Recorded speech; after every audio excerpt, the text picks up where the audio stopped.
Você já percebeu que tem muitos atletas que conseguem resultados incríveis, mesmo diante de cansaço, dor e desmotivação, além da pressão? Se eu te falar que esses mesmos princípios e a mesma disciplina do mundo dos esportes pode ser aplicada para a sua preparação para concursos públicos. O meu nome é Giovanni Panato, eu sou procurador federal junto à AGU e estou aqui para tentar mostrar para você um pouquinho do que eu fiquei inspirado a compartilhar com vocês. Eu acabei de assistir o filme da Nike, que fala sobre a história de como foi construído o conceito que patrocinou o Michael Jordan, e me lembrou dos filmes e seriados, documentários que eu já assisti do Michael Jordan, do Kobe Bryant, Ayrton Senna, que eles têm uma dedicação fora do normal.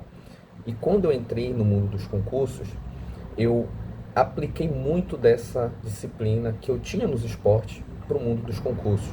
Fazia jiu-jitsu, por exemplo, e lá eu sabia que para você passar de faixa, você precisa se dedicar muito.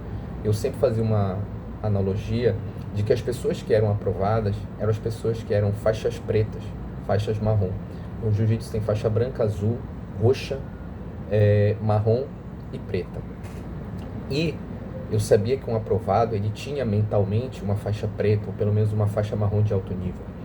E a gente que está iniciando, nós somos faixas brancas, faixas azuis. Então eu sabia que eu tinha que evoluir para isso. E do mesmo jeito que para evoluir no jiu-jitsu, ou então em outro esporte, você precisa se dedicar e demora um tempo para ver o crescimento, no mundo do concurso não é diferente. A diferença é que no jiu-jitsu você consegue ver a faixa, a coloração da faixa do adversário, a sua, enfim. E no mundo do concurso não, a faixa é mental.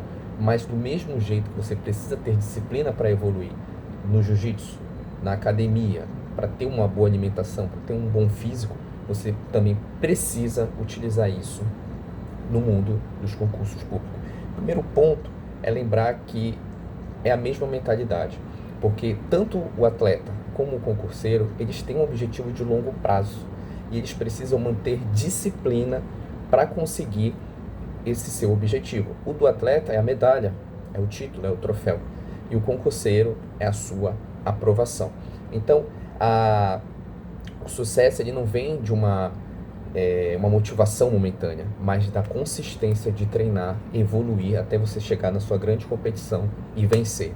O atleta, o título e nós, a aprovação. Primeiro ponto, um dos princípios também, colocando aqui já entrando nessa seara dos princípios, é a rotina e treinamento, que o atleta, assim como o concurseiro, não é diferente. O atleta ele treina todos os dias, mesmo quando ele está sem vontade. Então o concurseiro ele precisa ter essa rotina fixa de estudos. Por exemplo, a prática definida, horários definidos, metas diárias e semanais. Eu estipulava uma meta de 6 horas líquidas, mas tem gente que consegue estudar 2 horas, 4 horas, o tempo que for necessário. O que importa é o tempo que você tem disponível, quanto você consegue produzir e a partir disso você cumprir consistentemente. Esse é o segredo do atleta. Se você pegar o Ayrton Senna, os documentários deles são fantásticos. Eles diziam que ele treinava muito, fazia atividade física, muita barra, muita corrida, e ele era um monstro fisicamente, de resistência, e um monstro muito mais mentalmente. Ele só conseguia fazer tudo isso porque ele tinha uma mente para vencer. Eu não indico muito o filme que tem... É um documentário, na verdade, do Netflix, de 4 episódios do Ayrton Senna, mas tem um no YouTube. Você coloca lá Ayrton Senna, dedicação, algo do tipo. Você vê a mentalidade dele muito mais avançada. Quando você vê esse tipo de mentalidade, como ele se expressa, o que ele faz no dia a dia, os resultados dele, você para e pensa, nossa, todos nós temos a possibilidade de conseguir algo. O que vai fazer a diferença de cada um é quanto se dedica. Mesma coisa do Kobe Bryant, um jogador de basquete eminente, no nível do Michael Jordan quase. Ele, você assiste as entrevistas dele, ele falava, acordava 4 da manhã para começar os treinamentos dele. Quantas pessoas faziam 1, 2 treinos por dia no máximo? Ele fazia 3.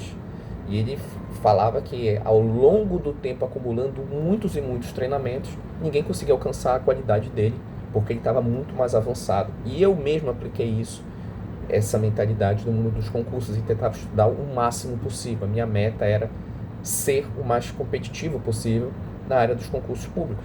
E eu tentava estudar sempre, sempre, sempre. Às vezes eu não conseguia bater a meta, eu já estava muito exausto. Eu consegui fazer 6 horas durante os primeiro ano e meio. Depois eu cansei mentalmente e eu conseguia fazer 5, 4 horas, mas isso já era suficiente porque eu acumulei muito estudo e foi me dando os resultados suficientes. Eu me aposentei relativamente cedo, graças a Deus, porque eu consegui acumular muito treino, muito conteúdo, e isso me gerou os meus dividendos. Claro que o atleta é muito mais competitivo, muito mais dedicado, e a gente, graças a Deus, como concurseiro, a gente só precisa de 1 ou 2 bons resultados e a gente consegue se aposentar, mas a gente consegue pegar também emprestado essa mentalidade dos atletas e aplicar. O atleta lá olímpico, ele treina a vida inteira dele, muito mais horas líquidas, por muito mais tempo, para disputar uma competição, ou 2 no máximo, uma Olimpíada ou 2, depender da modalidade, até 3. E todo mundo está disputando uma medalha só. Então esse realmente é muito mais competitivo. A gente disputa a gente só precisa de uma vaga, né? O pessoal fala, tem muita vaga, não tem, a gente só precisa de uma. Mas quanto mais vagas disponíveis, muito melhor, aumenta a nossa chance aí para ser aprovado. O segundo princípio é saber que a disciplina ela é muito maior do que a motivação, porque a motivação ela é instável. Você pode acordar bem um dia, você pode acordar mal no outro, e se você depender da motivação para estudar, o dia que você acorda mal, você não vai estudar. E a disciplina, ela é a constância. O atleta, mesmo que esteja chovendo, mesmo que o gramado esteja irregular, mesmo que o piso não seja bom, ele esteja levemente lesionado, ele não tem o material adequado, ele vai e treina todos os dias. O estudante é a mesma coisa, o concurseiro. Se ele está cansado, aí está com uma dor de cabeça leve, estuda, toma um remedinho, toma um dipirona, alguma coisa, um remédio da sua preferência, e senta ali para estudar e continua, e mesmo cansado, e vai estudando. Porque às vezes você só está sem vontade. Quando você não está com vontade, não significa que você não pode estudar. É diferente quando se está doente. Quando se está doente, é diferente, você realmente não pode. É diferente de não estar com vontade. Às vezes eu também não estou com vontade de ir para academia, mas eu vou lá e mesmo assim vou para academia. Às vezes, muitas vezes, a maioria das vezes, na verdade, os dias de estudo eu não estava com vontade de estudar, mas eu ia lá e estudava mesmo assim, porque é essa disciplina, é essa constância que vai superar a motivação e vai dar resultados ao longo do tempo. O terceiro princípio aqui é a resiliência e a superação, porque o atleta ele vai ter que lidar com derrotas, vai ter que lidar com lesões, fracassos, e a gente, concurseiro, quando estava nessa época, tem que lidar com reprovação, erros e dificuldades.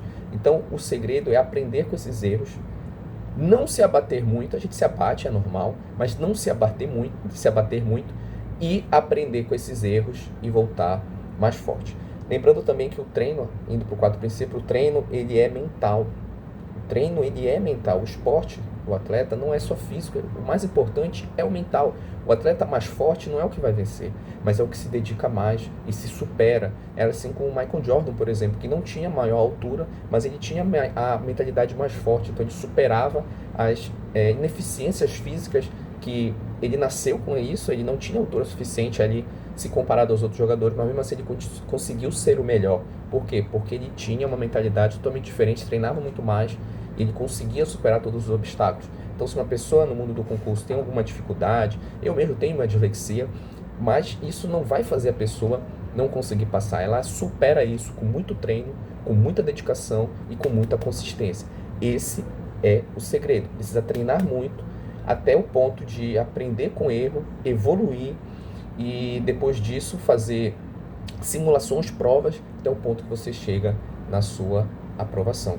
O quinto ponto é clássico, né? O descanso também é necessário. O atleta precisa se regenerar, assim como o concurseiro precisa se regenerar também. Então, sono adequado, lazer, atividade física, tudo isso também vai ser muito importante para chegar no topo de uma disciplina de elite que vai levar você com certeza à sua aprovação. Então, resumindo aqui, estabelecer uma rotina fixa, ter metas semanais e diárias claras e cumpri-las Se não cumprir um dia ou outro, tudo bem, mas tentar cumpri-las sempre que possível. Falhou um dia, falhou falhou uma semana, não tem problema. Volte de onde você parou e continue treinando até você conseguir uma consistência muito boa e resultados vão começar a vir.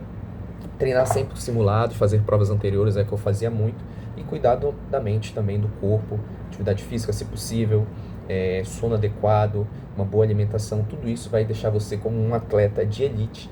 E lembrando que o atleta ele pode nunca chegar no topo, mas a gente não precisa chegar no topo, a gente não precisa passar em primeiro lugar, não precisa da medalha de ouro, a gente só precisa de uma aprovação, e isso vai mudar a sua vida. E é isso, pessoal, até o nosso próximo vídeo.